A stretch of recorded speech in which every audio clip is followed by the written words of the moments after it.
Do you remember when Felipe Coutinho left Liverpool for Barcelona? Or Romelu Lukaku's dramatic return to Chelsea that ended just as quietly? These were massive signings with sky-high transfer fees, but ultimately, massive flops. Every transfer window brings hope. Clubs rebuild, strengthen their squads, and aim to push their limits. But in football, not every plan unfolds the way it's drawn up on paper. Now, let's take a look back at the most disappointing transfers across European football in the 2024-25 season. A product of Arsenal's academy, Smith Rowe made a bold move in search of a fresh start at Fulham.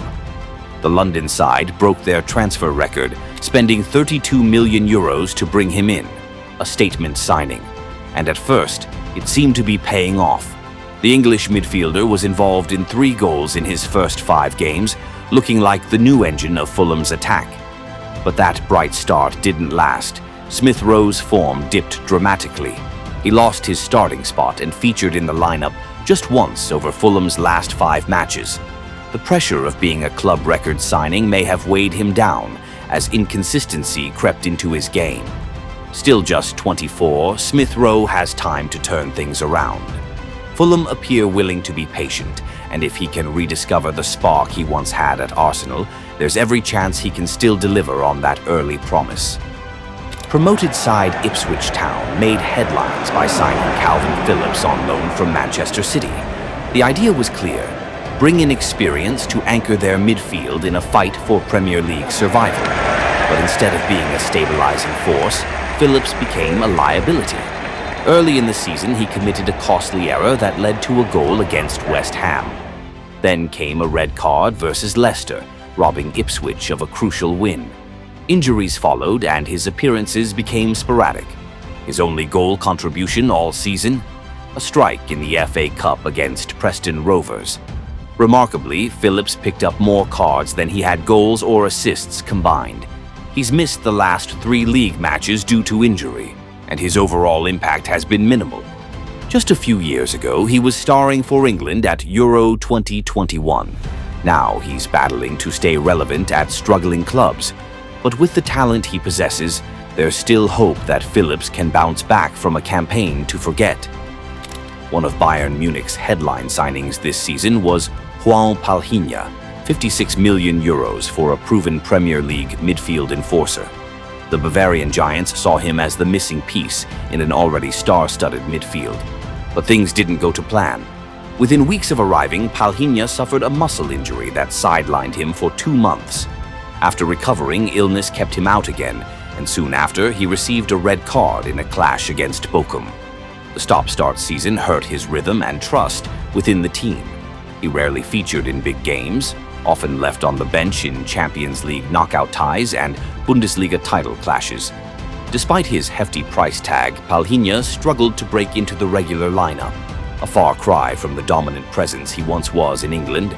Still, the Portuguese midfielder has shown his quality before. With time, perhaps the 2025-26 season will be his true chance to shine in Germany.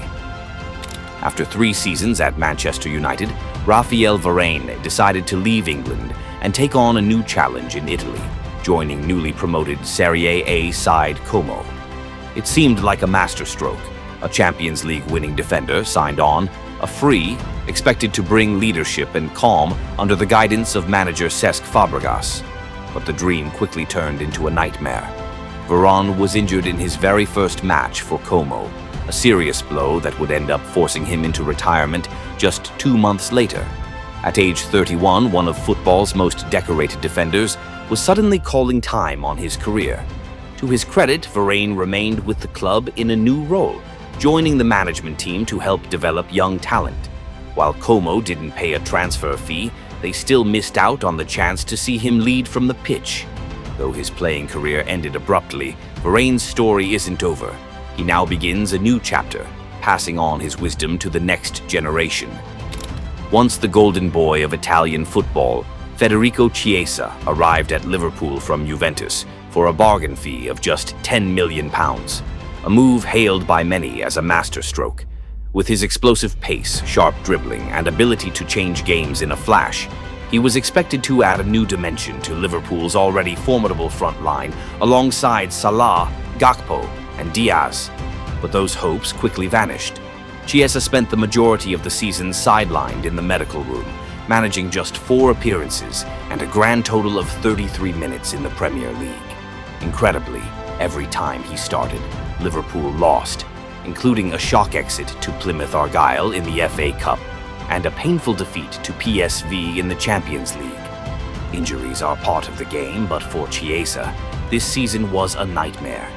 Rumors are already swirling that he could return to Serie A after just 1 season. For now, the question isn't where he'll go next, but whether he can rediscover the form and fire that once made him one of Europe's brightest stars. A familiar name in the Premier League, Raheem Sterling made the switch from Chelsea to Arsenal on loan in search of a fresh start. But that spark never came. Sterling was largely overlooked by Mikel Arteta, logging just over 400 minutes across the entire campaign, the equivalent of less than 5 full matches. He recorded 2 assists, but failed to score even once. At one point, Arteta even opted to push fullback Kieran Tierney up the flank instead of using Sterling, a clear sign of where he stood in the pecking order. Once a Premier League superstar, Sterling now struggles to make Arsenal's matchday squad. Whether this move came at the wrong time or simply wasn't the right fit, one thing is clear: he's no longer the player he once was. Still, with his experience and pedigree, you'd be a fool to write him off just yet. Chelsea shocked many by spending €35 million to sign Kiernan Doobury Hall from Leicester City, a move expected to bolster their midfield rotation. But reality told a different story.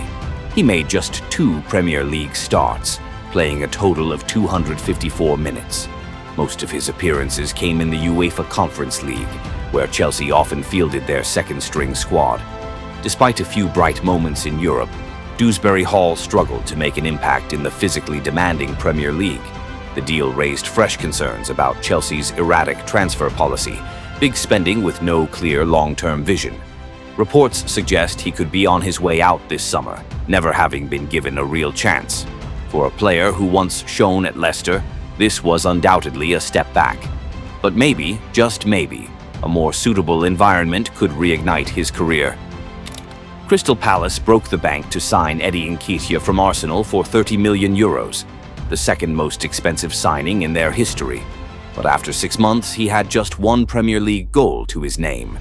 Just when it looked like he was finding form, a red card halted his momentum. Meanwhile, Ismaila Sarr, signed for half the price, racked up 11 goals and 6 assists, making the contrast even starker. Nketiah is still young, and there's time for him to turn things around. But this transfer serves as a cautionary tale for Palace. Spending big doesn't always guarantee big results. After a stellar season at Aston Villa, Douglas Luiz joined Juventus for €51.5 million with sky-high expectations. But his time in Italy has been forgettable. Luiz managed under 500 minutes all season, contributing no goals, no assists, and missing games regularly due to injury. He's yet to adapt to the tactical discipline required at Juve, and his creative spark has all but disappeared. There's still time for a turnaround if he can stay fit and adjust to Serie A's demands. But so far, the move has been more frustration than fulfillment. And topping our list at number 1 is João Félix, the most disappointing transfer of the season. After missing out on Samu Omorodion, Chelsea went all in, splashing €52 million on Félix from Atletico Madrid with a massive 7-year contract. But after just 3 Premier League starts, he was loaned out to AC Milan. Though he scored on his debut, inconsistency quickly crept in, and he found himself dropped from the lineup. Milan don't want to keep him. Chelsea are stuck with a long contract.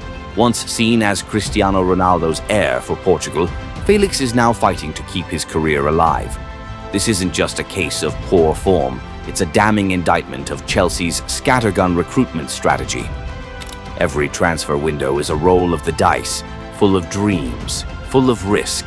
For every unexpected success, there's a costly mistake. And while these moves didn't pan out this time, football always offers a second chance. Who knows? Maybe one of these names will bounce back next season and prove the doubters wrong. Now it's your turn. Which signing disappointed you the most this year? Let us know in the comments.